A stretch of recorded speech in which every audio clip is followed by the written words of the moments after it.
జీ5 ఉండగా మీ favourite TV shows ని మీరు అస్సలు మిస్ అవ్వలేరు. Complete free. అవునమ్మా, నేను అవనిని పెళ్లి చేసుకున్నట్టు ఇందులో ఉంది.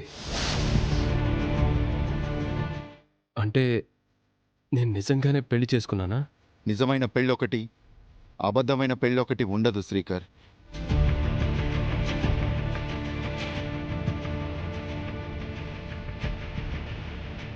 ఈవిడి చేతిలో పడింది అంటే నేను ప్రమాదంలో పడినట్టే.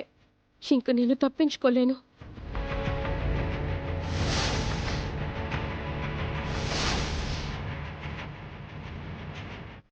యాండి దీని ప్రకారం ఇద్దరికి పెళ్ళైనట్టేనండి.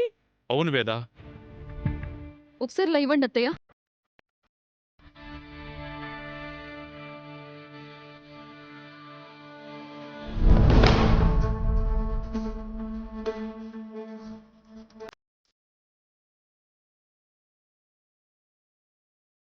పెళ్లి జరగటం మనం అబద్ధం అనుకున్నాం.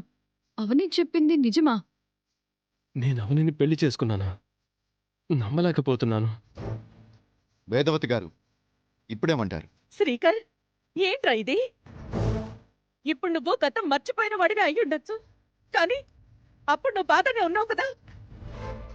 మరి అవనిని ఎలా చేసుకున్నావురా? అవని మన ఇంటికి సరిపడే జాతకం కాదని తెలుసు కదా, అయినా ఎలా చేసుకున్నావు? నాకేమీ అర్థం కావట్లేదమ్మా. మన కుటుంబానికి కావలసిన జాతకం లేని మన మేనకోడల్ని శ్రీకర్ చేసుకున్నాడు. అక్కడ 10 ఊళ్ళకి మనం ఏం చెప్పగలం? మన వంశాచారం ఎలా ముందుకు తీసుకెళ్లగలం? అయిపోయింది, అంతా అయిపోయింది. వేదవతి గారి కుటుంబం పరువు మర్యాద అన్ని గంగలో కలిసిపోయాయి. ఇప్పుడేం చేస్తావమ్మా? మరో 2 రోజుల్లో నిహారికతో పెళ్లి చేయాలనుకున్నాం. ఇప్పుడు నిహారిక పరిస్థితి ఏంటి?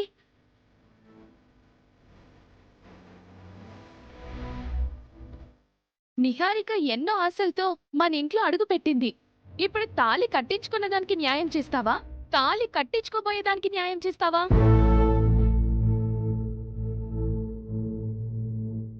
ఈ ఇద్దర్లో ఎవరు నీ కోడలో, ఎవరిని కోడలుగా అంగీకరించబోతున్నావో చెప్పమ్మా.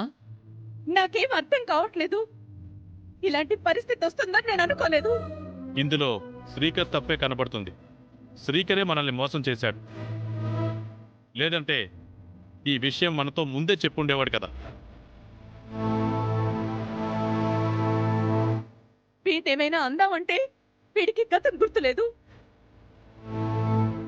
ఇప్పుడు మనం ఏం చేద్దామండి?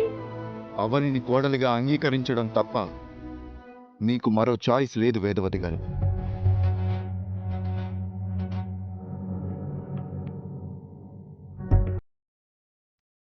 నిహారికకు ఏదో అన్యాయం జరిగిపోయినట్టు మీరేం బాధపడిపోవాల్సిన అవసరం లేదు.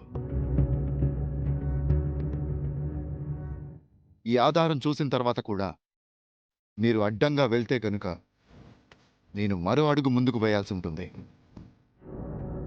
జాతకం కలవకపోవటం అవని తప్పేం కాదు. ఎందుకంటే శ్రీకర్ అవని మెల్లో తాలి కట్టే సమయానికి జాతకం గురించి అవనికి తెలియదు. తెలుసుంటే పెళ్లికి ఒప్పుకునేది కాదు.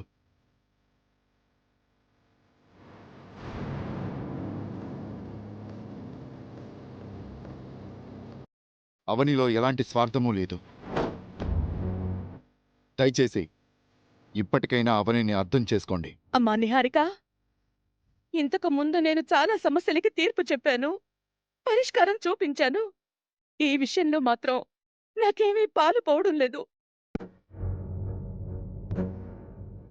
జాతకం కలవడం కలవకపోవడం అనేది తర్వాత విషయం. అవనైతే శ్రీకర్తో తాళి కట్టించుకుంది. మొదట తాళి కట్టించుకున్న ఆడపిల్లకి ఆ మగాడు సొంతం కావడం న్యాయం.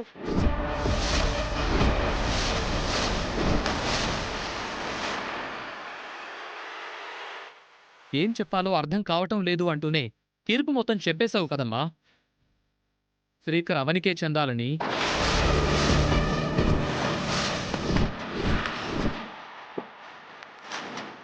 అవును బామ్మర్ది, అత్తయ్య ఇండైరెక్ట్ గా తీర్పు చెప్పేసింది. ఏం చేయమంటావమ్మా? ఒక్క నిమిషం ఆగండి అత్తయ్య.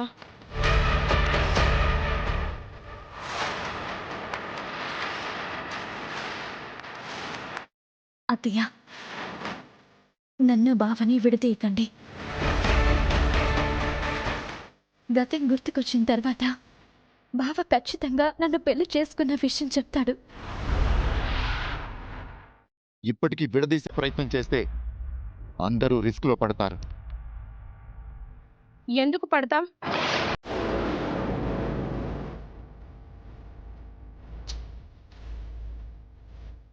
ఇది చూడండి అత్తయ్య.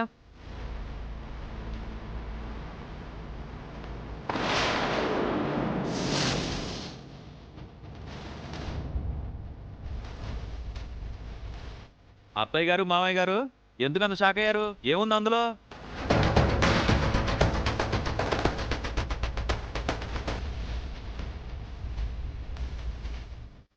ఈ ట్విస్ట్ ఏంటి? దీని ప్రకారం శ్రీకర్కి నిహారికకి పెళ్ళైపోయినట్టే కదా. అంతేగా మరి. నాకు మెంటల్ ఎక్కుతోంది. మీ ఇద్దరు ఎప్పుడు పెళ్లి చేసుకున్నారు?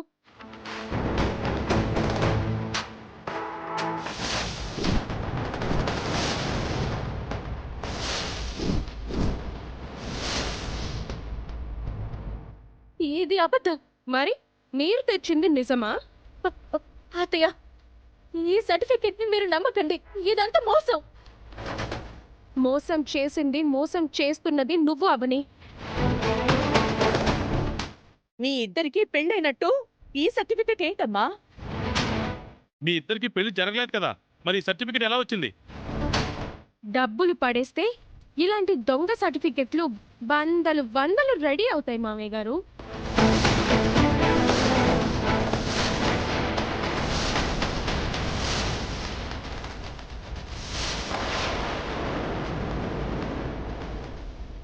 పాస్పోర్ట్లు, లైసెన్స్లు, ఐడి కార్డ్స్ ఒక్కటేంటి ఏమైనా మార్కెట్లో చాలా సులువుగా దొరికిపోతాయి.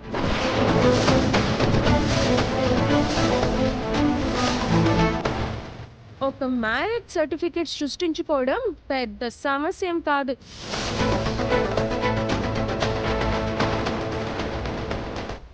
అంటే అవని ఆ రకంగా చేయించిందా? అంతే కదా మరి. అవనికి అంత అవసరం లేదు. కావాలంటే మీరు ఎంక్వైరీ చేసుకోవచ్చు. రే శ్రీకర్, ఇంత జరుగుతున్నా, ఇన్ని విషయాలు బయటపడుతున్నా అవని నీ భార్య అన్న సంగతి నీకు గుర్తు రావట్లేదా? బాగా గుర్తుకు తెచ్చుకోరా. మన అవని అన్యాయం అయిపోతుందిరా. నాకేమీ గుర్తు రావటం లేదు. నేను అవనిని పెళ్లి చేసుకోలేదు. అవని ఏదో రోజున ఇలాంటి స్థితికి కూడా దిగజారిపోతుందని నేను ముందే ఊహించాను అత్తయ్య గారు. అందుకే ఇలాంటిది ఒకటి రెడీ చేయించి పెట్టుకున్నాను. అవని మనందరినీ మోసం చేయడానికి ఎలాంటి ప్రయత్నాలు చేస్తుందో ఇప్పటికైనా మీరు అర్థం చేసుకోండి. మోసం చేస్తుంది నిహారిక వేదవతి గారు. జీ5 యాప్ డౌన్లోడ్ చేసి అన్ని ఎపిసోడ్స్ పూర్తి ఉచితంగా చూడండి.